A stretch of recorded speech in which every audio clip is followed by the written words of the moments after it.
So before we get going, how many people are teaching now? Either teaching students or, okay, so we're gonna go around and share a lot of tips. Yeah, they all know it. You all know this, but I always learn something. I've been teaching this how long?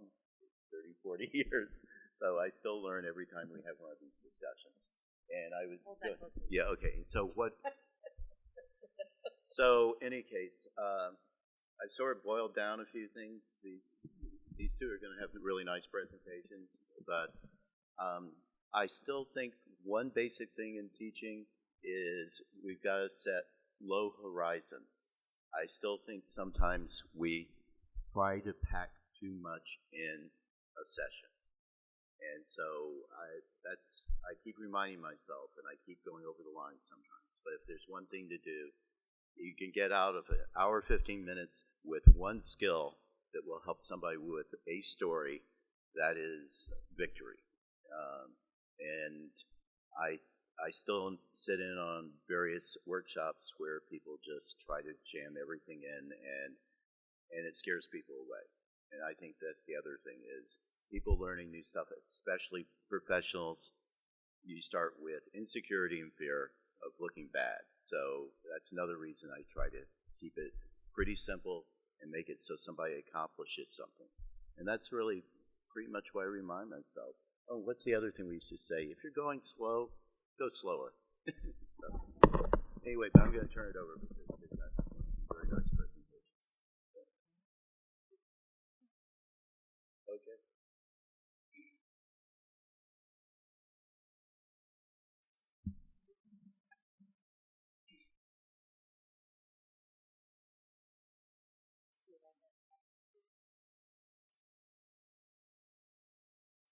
Sorry. All a little tired today, so. So I went kind of on the silly end because sometimes I just want to keep people engaged and have ideas to have a little fun in class. So this is not everything I do with teaching, but this is some ideas to lighten things up a bit. Before I get to the lighter stuff, I just want to make sure that for me, I would rather, somebody who hires a lot of data journalists, I would rather have people who can think critically about data than know every single button to click or every single line of code to write. To be skeptical of data, I have a lot of students who just take data off the internet and it's magical data that they just got, but you don't, unless you know the source of the data and you vet the data, you shouldn't be using it. Know how to find data. I still run into students that think everything is on the internet, and sometimes you actually have to make a phone call.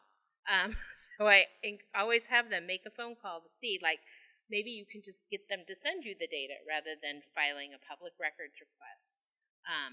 How to negotiate for data. 9 out of 10 times a government organization in the U.S. is going to say no because it's easier to say no because most people are going to go away. So I tell students, don't say no. I get excited when an agency says no because that means I have a new little hobby. And then how to get help, how to search online and find answers. I don't need to tell people how to do every single thing. I need to teach them how to fish a little bit.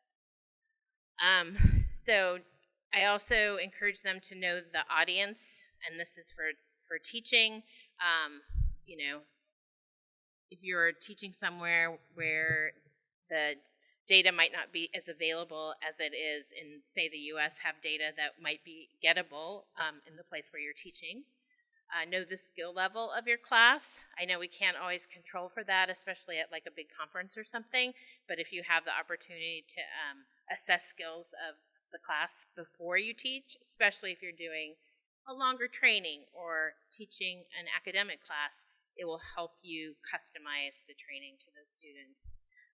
Lots of practice. As Brant says, learning fewer skills with lots of practice is going to set folks up for success later. I usually do teach a skill, practice a skill together, have them practice the skill either in small groups or on their own. So 3 times doing the same skill, maybe on different data sets. Practicing in small groups, I do. Yeah, did you have a question? What? Oh.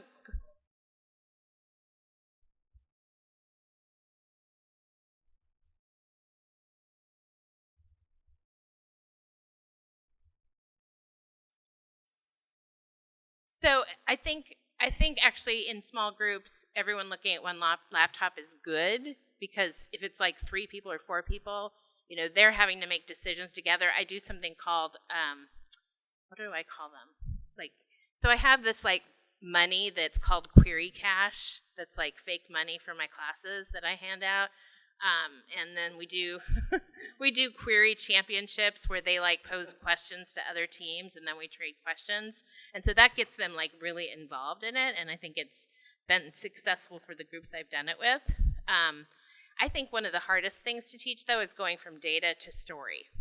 So how do we take our findings and actually turn that into a story? So I try to talk a lot about what's the key finding you want to pull out of this data, and how is that a story, and what reporting do you need to do once you have that data. And then numbers literacy, always important for all of us, and Numbers in the Newsroom is an IRE beat book that is a really great tip sheet for newsrooms on numbers that we need. Okay. Yeah. Oh, I'll give you guys a link to the slides later. Okay. Yeah.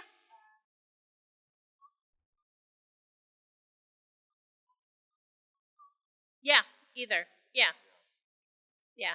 And I do both teaching. I do training and I do academic teaching, so I've used all of these kind of both places.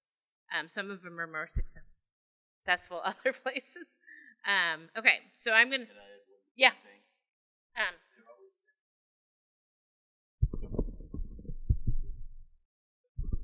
Students saying, I'm looking at this data, what's the question to answer? And my backstop is, would you just tell me what's the most? And it breaks the ice sometimes. We're saying, what's our finding in this data that's going to lead to this great story? And they're going, I don't know. I said, well, let's just start with what's the most, what's the least. And it's amazing how that sometimes just cuts through when somebody's first really getting into data. And they go, oh, okay, that's all you want. And that's all I aim for in teaching is, if the student says to me, whether a professional or a student, oh, that's easy, or I get that, then success. I want them to get a little bit arrogant about data. But if I say what's the most, and they say, well, that's a simple one, I go, okay, now we go. Power of the pivot table. Okay. So some things to make class fun. If you're dealing with string functions where you're parsing things apart, I have done these in classes when there's concepts that we're just struggling with, which is the human parsing, where you have people stand up with letters and split them. I've had some success depending on the class. I'm not going to play this whole thing, but this is a great project by a group of Hungarian dancers on doing different sorts with dance. If it doesn't play, we don't have it. I'm not going to do the whole thing because it's 5 minutes long. But they do a bubble sword and all kinds of different swords. It'll start. But they did a whole series of videos for different algorithms and different sorting. And the link is in here. We'll do that together in a minute. Okay. So some favorite data sets that I like to use for teaching. You probably all have yours. I have a database of Harry Potter characters, so we can do things like, who has the most magical powers, how many humans, how many non-humans, how many in different houses, so how many are purebloods, although that's kind of biased, so I try not to do that one. So it's just fun for people who know Harry Potter. I have data about amusement park accidents, which allows students to look at what type of ride had the most accidents, and what park had the most accidents. what type of injury people get most. I have a database of we have a groundhog in the United States and Pennsylvania that predicts the weather. So I have a database of all the groundhog's predictions along with weather, so you can look at the weather and the predictions to see how accurate he is. And this is a Florida database of alligator sightings. Any other data sets that you guys want to share that you like?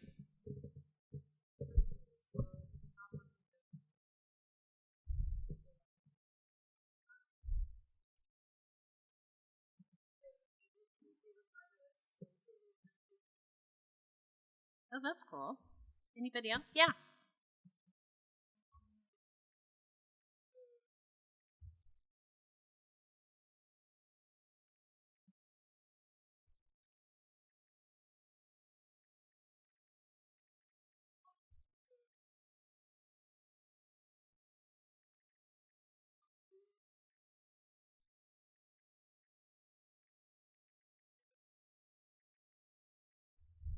Oh, great. Thanks. Anybody else? Yeah.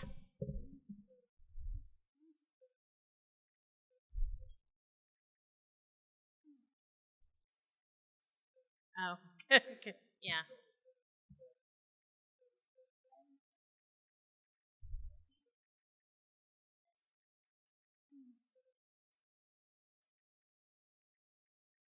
A real pick me up, yeah. Yeah, yeah.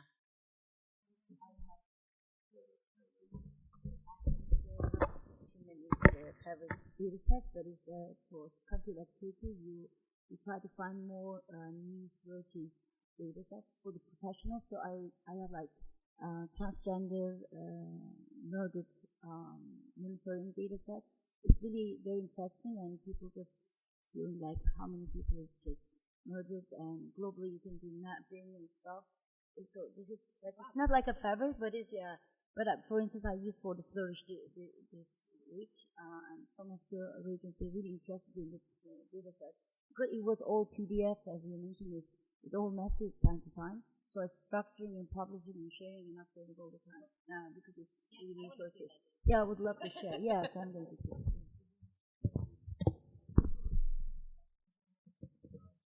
Oh, pardon me. I find that you would think that when I'm doing students on campuses, you would think they would be following crime logs and so forth, and they don't. So I get them interested in the campus crime data that's around, and they learn a lot about their campus. They had no idea, number of thefts or things like that.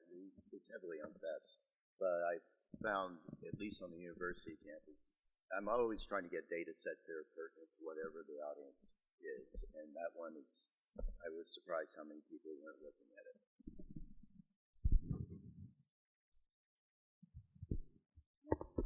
Okay. So some just tools I've used to get concepts across. So I've done some physical group by, and this kind of goes back to, I was working on a project when I worked at a newspaper in Texas on youth prisons that where the people working there were being accused of abuse, and my colleague next to me literally was making piles of documents and counting them. So he was doing like physical group by and then making new piles and counting them.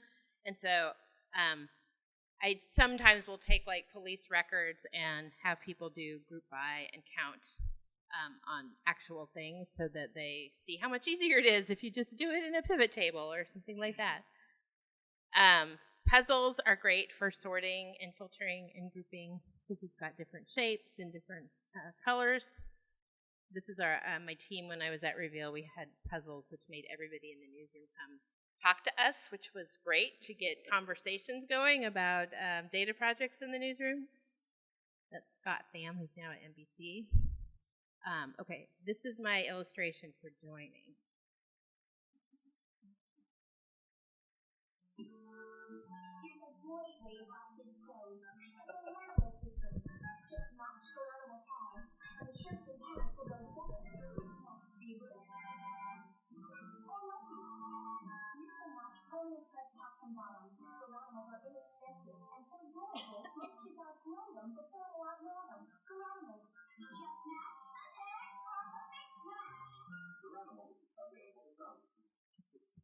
I have actually given people like animal things and had them find their animal match in class, but we're not going to do that today. The human histogram, always fun to do data about people and then do a physical histogram. The data ladder is a concept that I'm sure many of you have used to illustrate like the progression of data.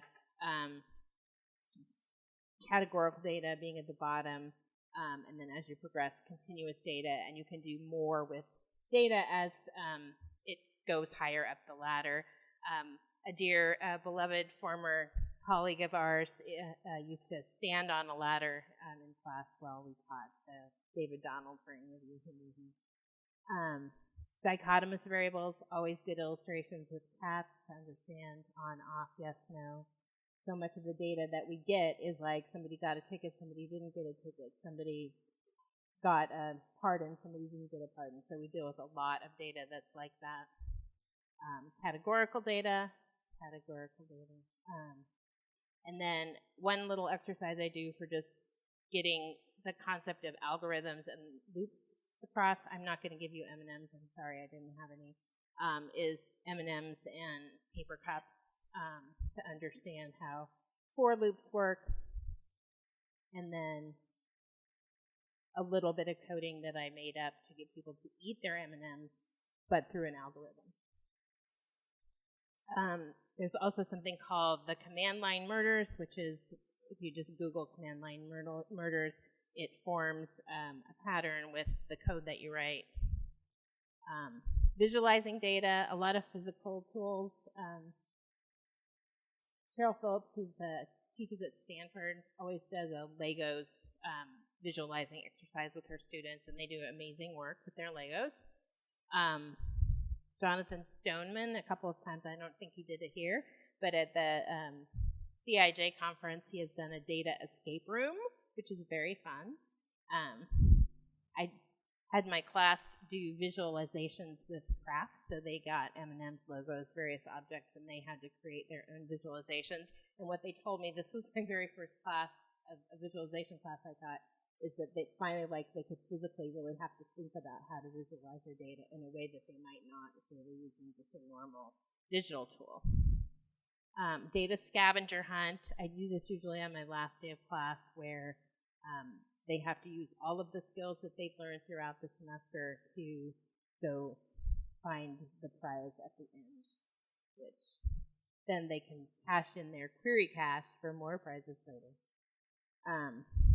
Mike Corey, who used to work with me at the Center for Investigative Reporting, does this great example of explaining objects by using a cat. So, and if you're doing any training where you need to understand what an object is, and this is for Django, he uses a model that's the cat and all the attributes of the cat. It has 4 legs, it breathes air, it meows, it has a name, it has a personality. Each cat is a cat model. And then there's also classes that we can put the cats into, different colors, different birth dates, different personalities. So I think it's a really great way to kind of get people's minds around some things that normally seem really complicated. Anything you do with cats is delightful. That's Oliver Gingersnap, my cat. I also get really bored sometimes and write songs about data. This one, Jamie Dowdell of Reuters and I wrote together, and I've actually had students sing the SQL song on exams because it helps them remember the order. I'm not going to sing it now, but I will give you the lyrics. I also have a regression song, too, if you want that later. So this is a presentation. That's all I have, and I'll turn it over to Pinar.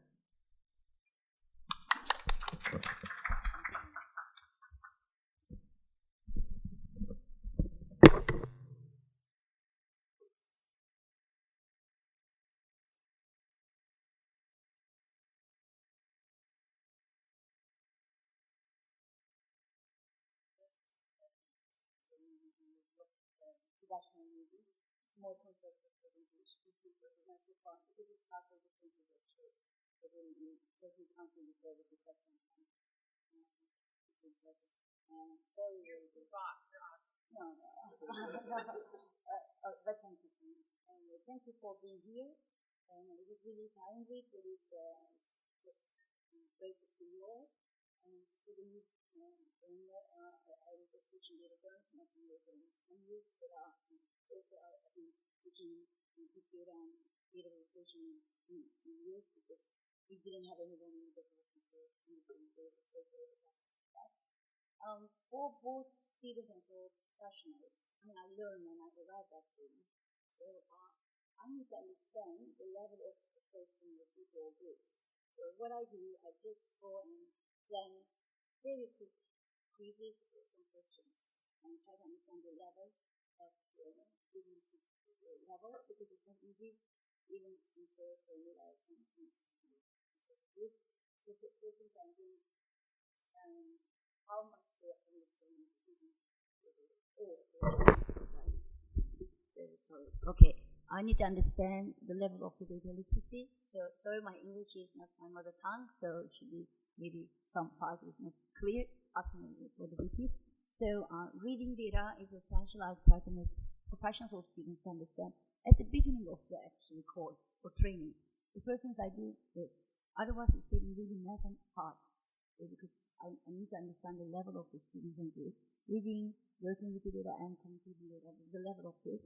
So we already know that's called data literacy, but if there are some subtopics and lines on this, for instance, when we are talking about the reading data, actually theory and analysis, and communicating is reporting and presenting, we're talking about the data visualization, of course, statistically literate issues as well here, or visually literate, and also working with the data, so collecting and managing your data. And you need to teach like kind of big data working system when you are teaching data journalism because you need to manage your data and cleaning, etc. So you already know that, but I won't go all and repeat. So what I do firstly for my classes and also for the professionals, I go prepare quizzes before I start. I do lots of quizzes, very fun quizzes. It's all Turkish, some of them is in English, but I can share if you're interested in. So it's like really like very quick Turkish statistics, some numbers, how much they know, or even some, maths formulas, etc. So the second thing I do, I try to understand their visual literacy. So I use data viz catalog a lot. I would like to go a little bit interactive here. You may all know that, but it really works very well. The first day or first couple of days, just try to make people enjoy or feel excitement. They really like to see visual forms somewhere in here. There are many tools, of course, out there, but it's even online or in the class or hand drawing things. I'm really helping them and printing such a stuff, and I'm giving them a printed data set, and I am bringing the cards, and I'm just asking them, try to find what you want to function and what you want to show. So it's here I go and just showing them. We translate in Turkish and there are other languages as well. So this is really very simple way to help them straight away. They understand or not, they understand what it is, or they have a knowledge a little bit about visual literacy, etc. So this is what I do when I just starting teaching. So perception of the visual literacy. So data viz catalogs is really helping educator a lot. And the second thing I do, having journalists or students physically work with the data sets manually for a couple of hours or days. This is really working very well. And of course, I liked your presentation, critical thinking, but I think, even myself, I can't do this time to time. So I need to teach them how you can be everyday critical about your data and data sets. So I have like a list of questions. So I'm always asking and reminding my students that ask yourself how much you are critical about that data set being published by Turkish Statistics Institute or Global World Bank data set, etc. But how I can teach them that, I am actually teaching how to read metadata. So the metadata, the information about the data set. So it's really very, very tough, but they understand much more better when they understand how data is collected, why it's collected, who, and how to update. And that's what we do as well. And then I really go some databases straight away when I'm teaching. we have finally, last 5 years, we have open data platforms in Turkey. Surprisingly, the locals try to, publishing all kind of data sets. Really, most of my students from Istanbul and around, and also some of them is French and Francophone, but they really like to discover the city. So this is really, for me, is easy to teach them like what is happening in Istanbul, what is happening about people who live in Istanbul. So they just click and check the data sets, and we just working like that. But there are 5 provinces in Turkey openly they're licensing their data, and they're publishing structured data. So it's like a couple of days. I really follow this strategy, and it's really working well for me. I don't know if you have a similar experience. I would like to hear, please. Data. Yes.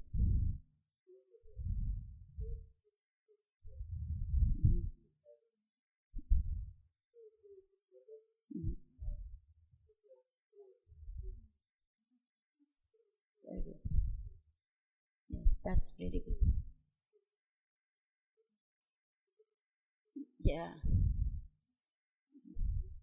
Perfect. And the other things I do, if you have as well, and I'm asking them, go and check what data is not there, and then you can ask for data requests, and they are asking from, like FOI, and they're asking to obtain the data from the locals, and they enjoy to waiting the answer.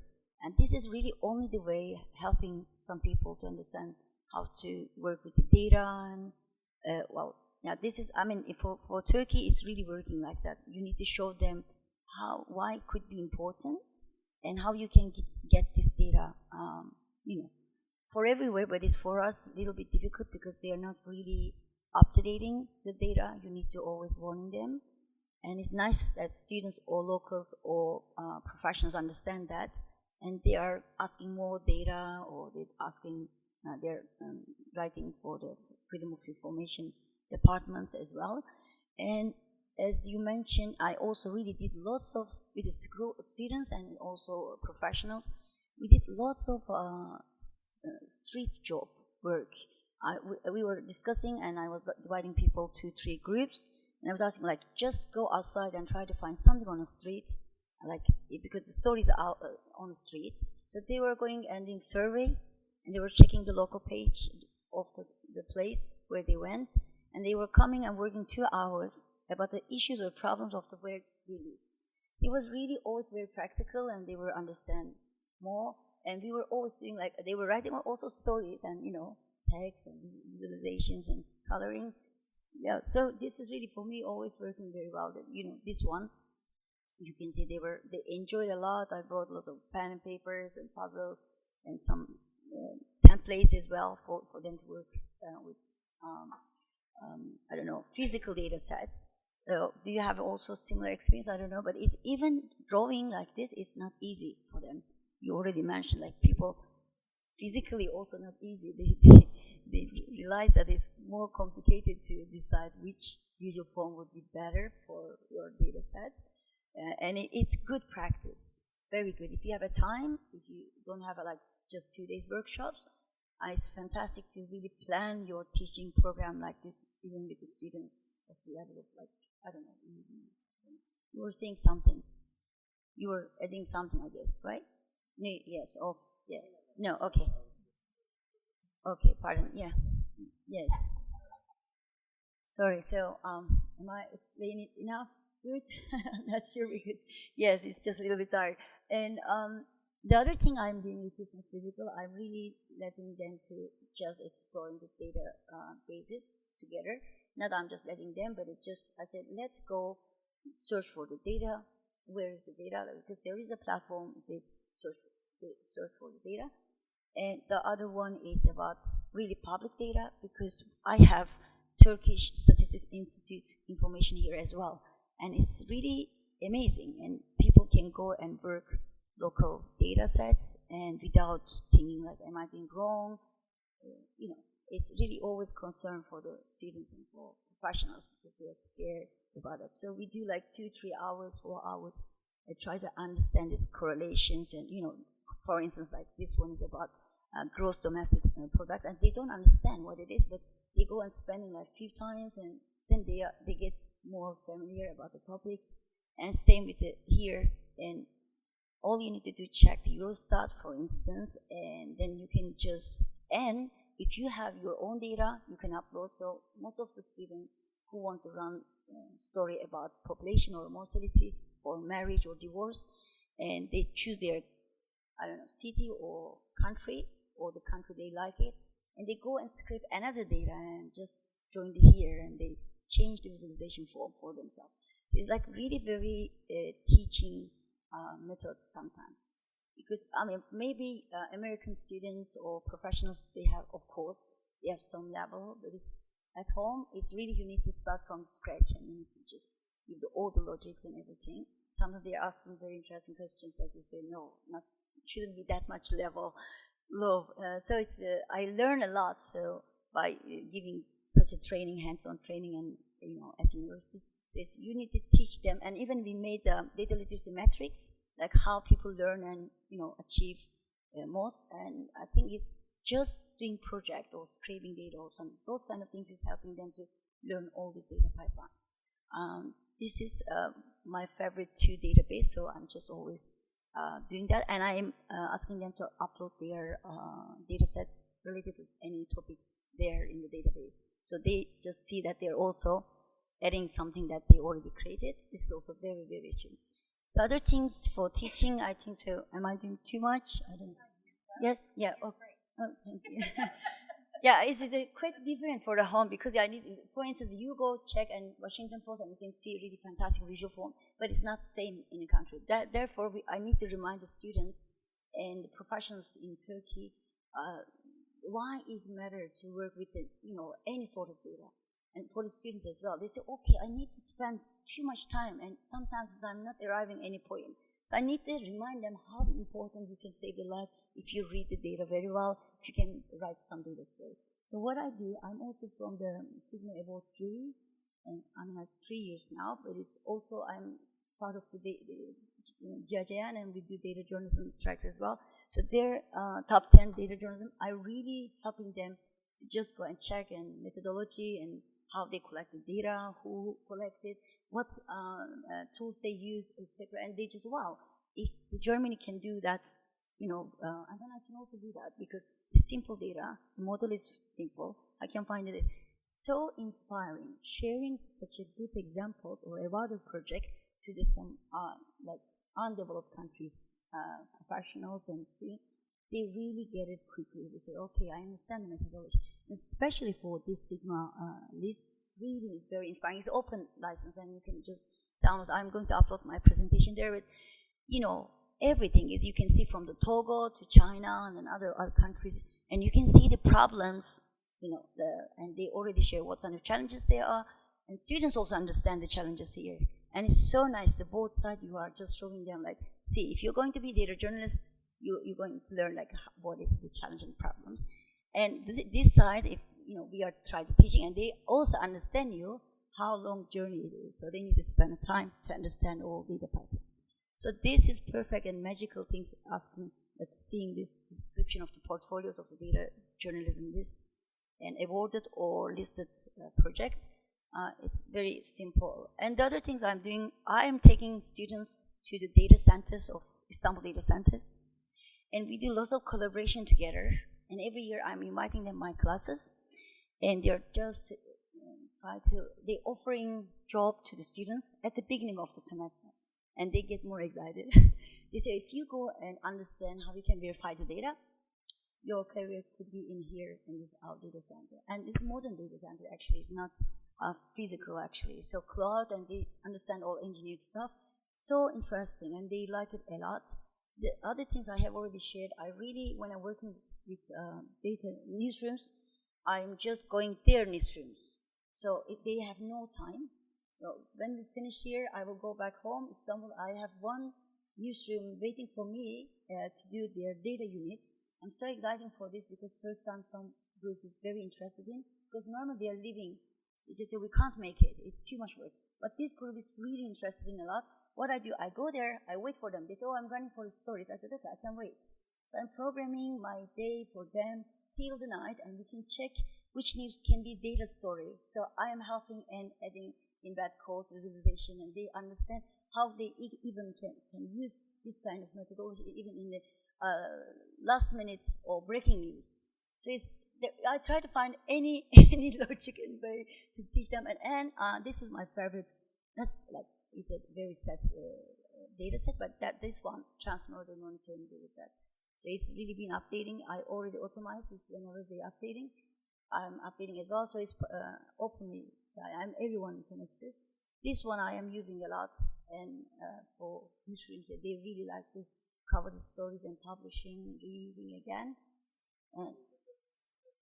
Yes, public. And I just, it was a PDF they publish on their webpage, a database. It's already, you can read the metadata information. I edit everything for students as well. It's a PDF locked, so I'm just scraping all the time, updating in here, and this is already my GitHub page. I was going to share with you. So it's growing because it's not publicly available. So it's good that you're updating for someone else. You are an educator. So it's important someone is spending much more time for such a data set. It's locked somewhere else.